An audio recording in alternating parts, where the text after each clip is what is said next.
Il était une fois un marchand. En 12 ans de mariage, il n'eut qu'une fille, Vassilissa la très belle. Sa femme mourut alors que la petite avait 8 ans. Sentant approcher sa fin, la mère l'appela, prit une petite poupée cachée sous sa couverture et dit à Vassilissa : « Écoute mes dernières paroles, obéis à mes dernières volontés. Je te donne cette poupée avec ma bénédiction maternelle. Garde-la, ne la montre à personne. Si quelque mal t'advient, offre à manger à ta poupée et demande-lui conseil. Elle t'aidera dans le malheur. » La femme du marchand embrassa sa fille et mourut.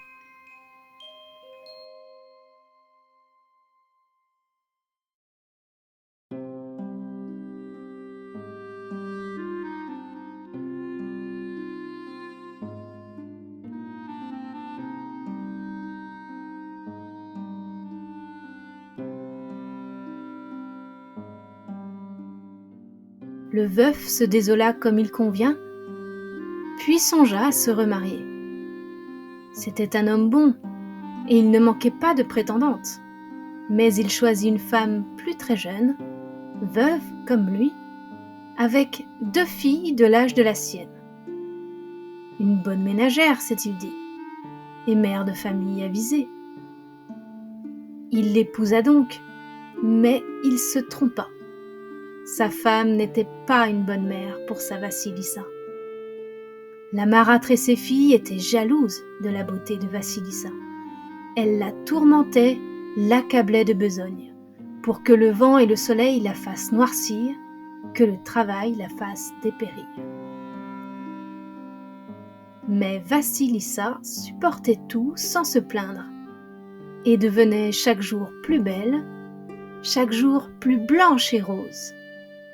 Alors que la marâtre et ses filles qui ne bougeaient pas, ne faisaient rien de leurs 10 doigts, maigrissaient de dépit et jaunissaient d'envie. Elle ne savait pas que sa poupée aidait Vassilissa. Sans elle, la fillette n'aurait pas pu accomplir tout ce travail. Le soir, quand tout le monde s'endormait, la jeune fille s'enfermait dans son appentis, servait à manger à sa poupée et lui racontait ses malheurs.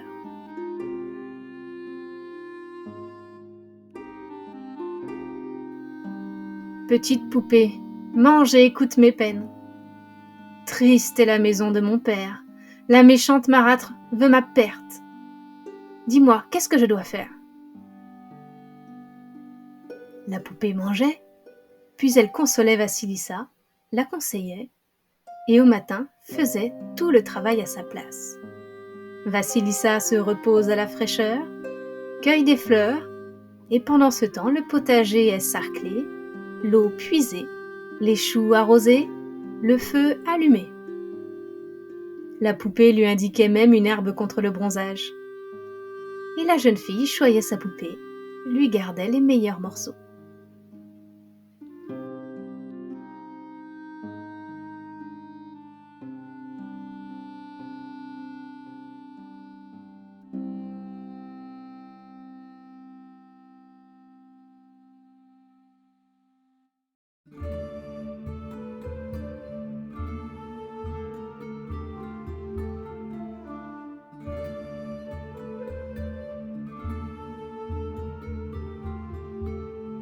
Vassilissa grandit et devint une fille à marier.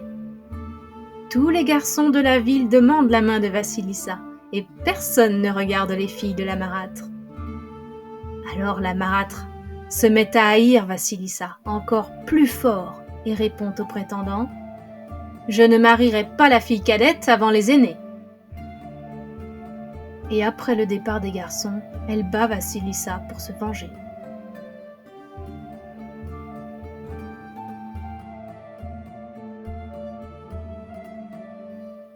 Un jour, le marchand dut partir en voyage pour longtemps. La marâtre s'en alla habiter une maison à l'orée de la forêt. Dans cette forêt vivait Baba Yaga, la vieille sorcière. Elle ne laissait personne approcher de sa maison et croquait les gens comme des poulets. Pour se débarrasser de Vassilissa, sa marâtre l'envoyait tout le temps dans la forêt. Cherche ceci, apporte cela, mais la jeune fille revenait saine et sauve. Sa poupée la guidait, l'éloignait de la maison de Baba Yaga.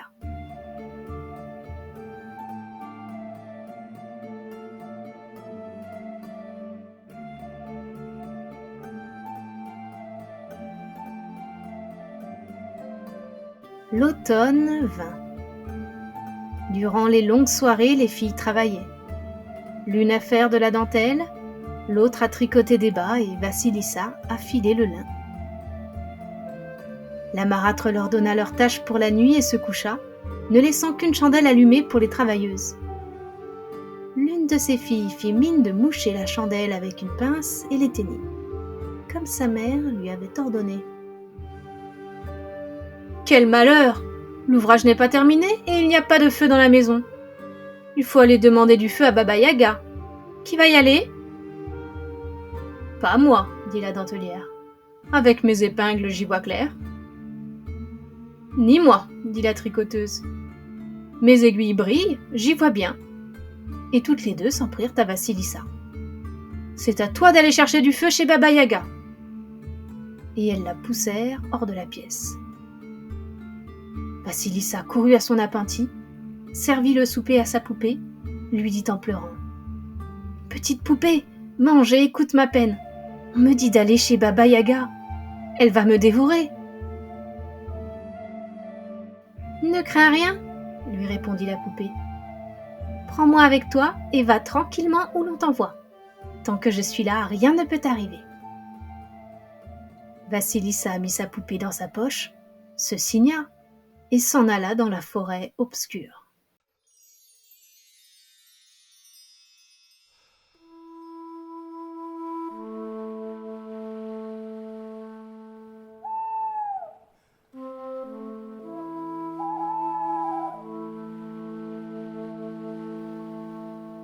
Elle cheminait depuis quelque temps en tremblant, quand un cavalier la dépassa, tout blanc, de blanc vêtu et monté sur un cheval blanc, harnaché de blanc. Aussitôt, le ciel devint plus clair. Elle poursuivit son chemin et vit un autre cavalier, tout rouge, vêtu de rouge et monté sur un cheval rouge, harnaché de rouge. Et le soleil se leva.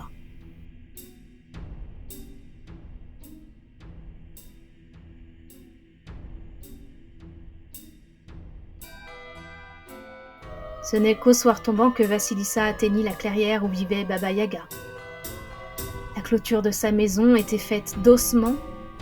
Des crânes avec des yeux ornaient cette clôture, comme montant de portail des jambes humaines, pour loquet des bras avec des mains, et en guise de cadenas, une bouche avec des dents pointues.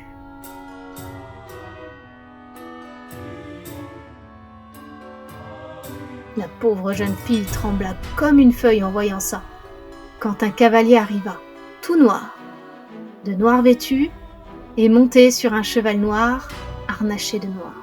Aussitôt la nuit tomba, et les yeux des crânes s'allumèrent, si bien qu'on y voyait comme en plein jour.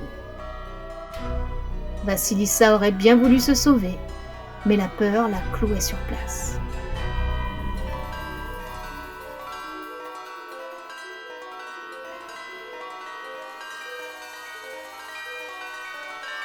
Tout à coup, il se fit un grand bruit dans la forêt. Les branches craquaient, les feuilles crissaient.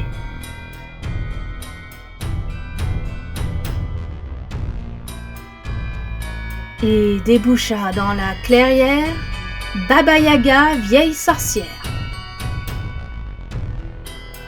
Elle voyage dans un mortier, le pouce du pilon efface sa trace du balai.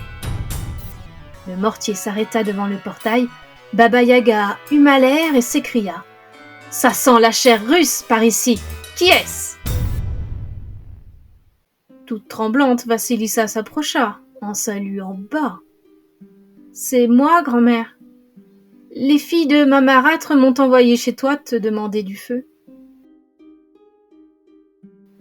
C'est bon, je les connais, dit Baba Yaga.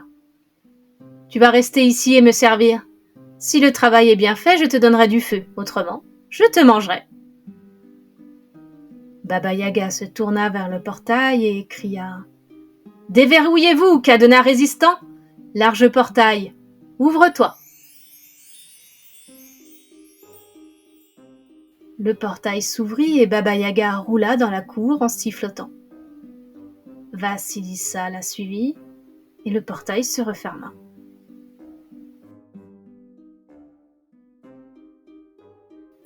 Une fois dans la maison, Baba Yaga s'affala sur un banc et ordonna à Vassilissa « Sers-moi à manger tout ce qui est au four, et dépêche-toi, j'ai faim !» Vassilissa se mit à la servir. Pâté et rôti, tartes et tourtes, jambon et soupe. Elle tira du cellier hydromel et eau-de-vie, bière et vin, de quoi boire et manger pour 10. Baba Yaga mangea et but le tout. Elle ne laissa pour Vassilissa qu'un quignon de pain, un peu de soupe et un bout de cochon rôti. Puis elle dit « Demain après mon départ, tu balayeras la cour, nettoieras la maison, prépareras le dîner, rangeras le linge. Après ça, tu prendras dans la huche un boisseau de blé que tu vas trier grain par grain. Et tâche que tout soit bien fait, sinon je te mange. » Elle se coucha et se mit à ronfler.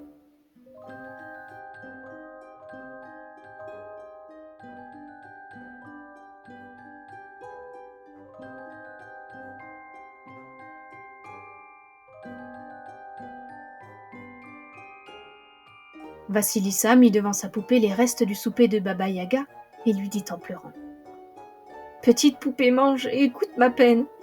Si je ne fais pas tout ce travail, Baba Yaga va me manger. » « Ne crains rien, Vassilissa, » lui répondit la poupée. « Va dormir tranquille, le matin est plus sage que le soir. »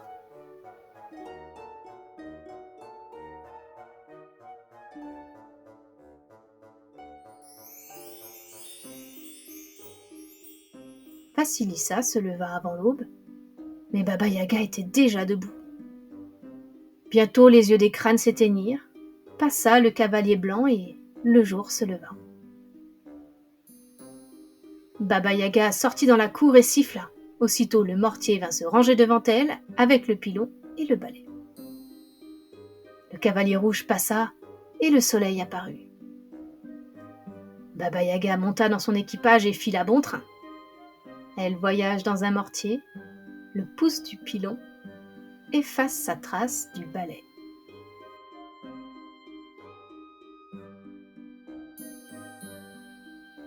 Restée seule, Vassilissa fit le tour de la maison, admira la richesse et l'abondance, en se demandant par quel bout commencer le travail, quand elle vit que tout était déjà fait. La poupée triait les derniers grains de blé. Vassilissa l'embrassa. « Comment te remercier, ma poupée chérie? Tu m'as sauvé la vie. » La poupée grimpa dans sa poche en disant « Tu n'as plus que le dîner à préparer. Puis repose-toi. »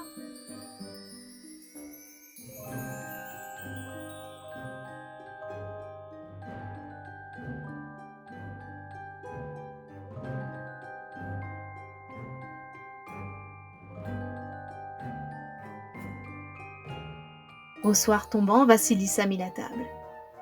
Bientôt le cavalier noir passa et la nuit tomba. Les yeux des crânes s'étaient allumés. On entendit les branches craquer, les feuilles crisser. C'est Baba Yaga qui arrivait.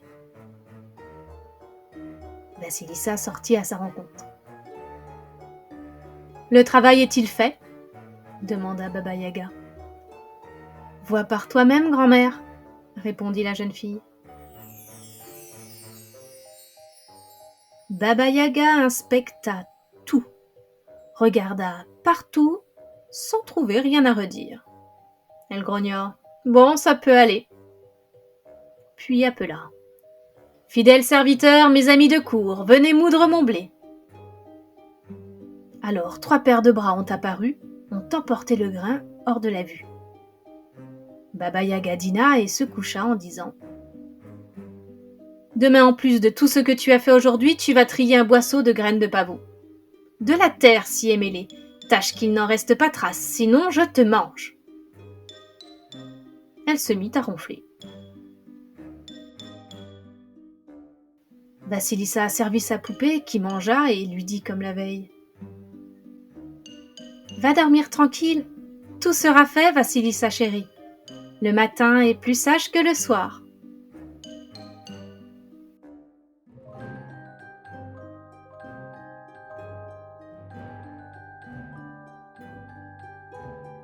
Le lendemain, Baba Yaga partit, et Vassilissa avec sa poupée ont fait l'ouvrage en un tournement.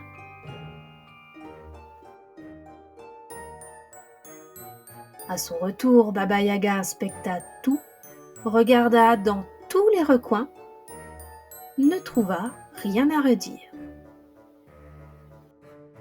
Elle appela « Fidèles serviteurs, mes amis de cour, venez presser l'huile de mes graines de pavot. » 3 paires de bras ont apparu, ont emporté les graines hors de la vue.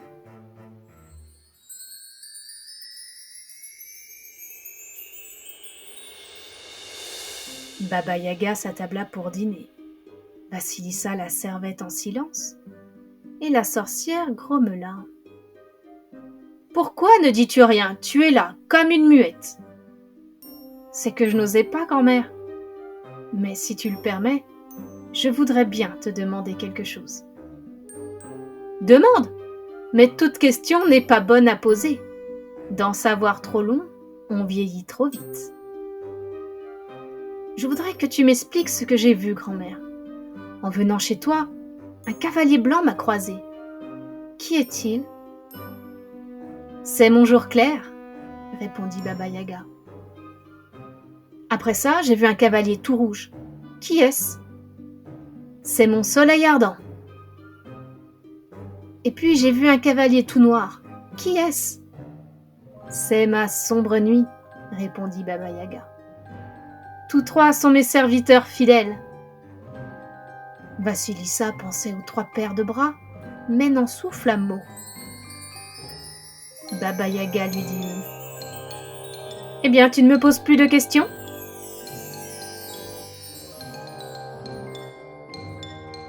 « J'en sais suffisamment pour moi, grand-mère. Tu l'as dit toi-même, à trop savoir, on vieillit vite. »« C'est bien, » approuva Baba Yaga. « Tu interroges sur ce que tu as vu dehors, pas sur ce qui se passe dedans. J'entends laver mon linge en famille, et les trop curieux, je les mange. Et maintenant, c'est mon tour de te poser une question. Comment arrives-tu à faire tout le travail que je te donne ? » ?»« La bénédiction maternelle me vient en aide, grand-mère. »« C'est donc ça ? Eh bien, fille bénie, va-t'en, et tout de suite. Je n'en veux pas de bénie chez moi. » Baba Yaga poussa la jeune fille dehors, mais avant de refermer le portail, elle prit un crâne aux yeux ardents, le mit au bout d'un bâton qu'elle fourra dans la main de Vassilissa. « Voilà du feu pour les filles de ta marâtre, prends-le. Après tout, c'est pour ça qu'elle t'avait envoyé chez moi. » Vassilissa partit en courant de la forêt. Les yeux du crâne éclairaient son chemin et ne s'éteignirent qu'à l'aube. Elle chemina toute la journée, et vers le soir, comme elle approchait de sa maison, elle se dit « Depuis le temps, elles ont sûrement trouvé du feu. » Et voulut jeter le crâne. Mais une voix en sortit. « Ne me jette pas! Porte-moi chez ta marâtre !» Vassilissa obéit.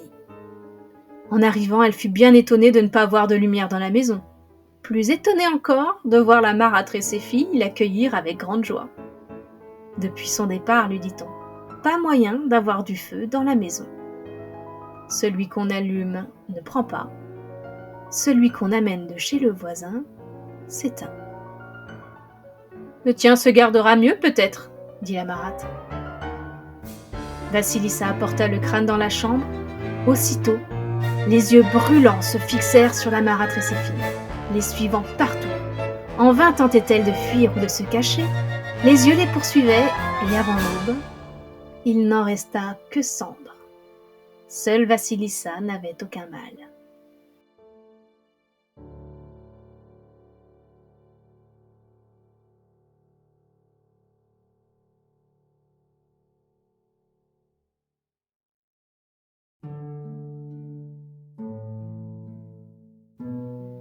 Au matin, Vassilissa enterra le crâne, ferma la maison et s'en alla en ville où une vieille femme la recueillit en attendant le retour de son père.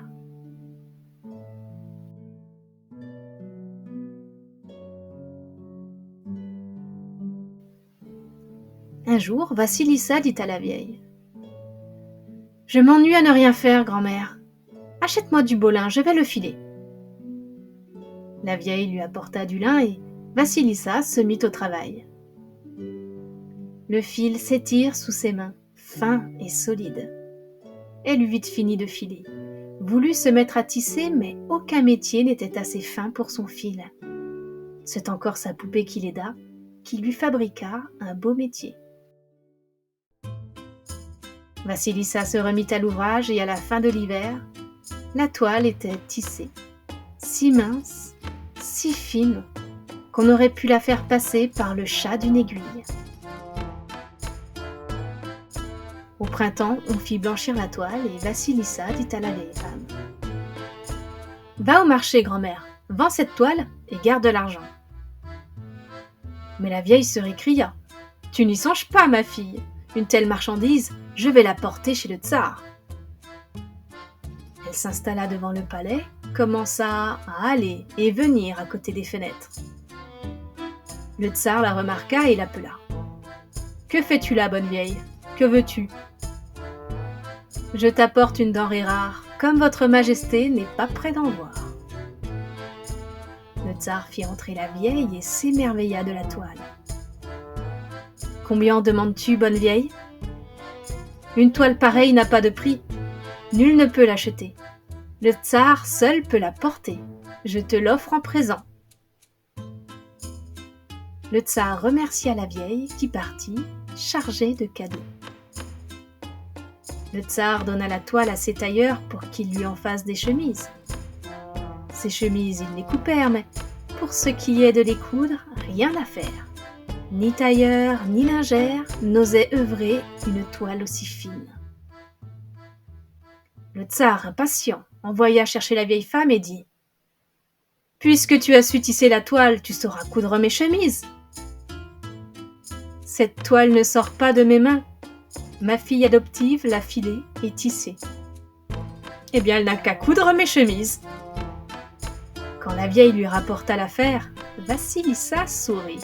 « Je me doutais bien que c'était travail pour mes mains. » Et elle se mit à coudre. La douzaine de chemises fut prête en un rien de temps. La vieille les emporta chez le tsar, et Vassilissa, qui avait son idée, se baigna, se peigna, s'habilla richement et s'installa devant la fenêtre. Peu après, elle vit arriver un envoyé du tsar qui dit à la vieille : « Où est cette habile couturière ? Sa Majesté le tsar veut la récompenser de ses mains. » Vassilissa se rendit au palais. Et quand elle entra, quand le tsar la regarda, il en tomba amoureux sur le champ. « Je ne te laisserai pas partir, ma douce beauté. Sois ma femme. » Le tsar prit par la main Vassilissa la très belle, la fit asseoir à ses côtés, et on célébra leurs noces sans plus tarder. Bientôt, le père de Vassilissa revint de voyage. Il fut tout heureux du bonheur de sa fille et resta vivre près d'elle. La vieille femme demeura aussi avec eux.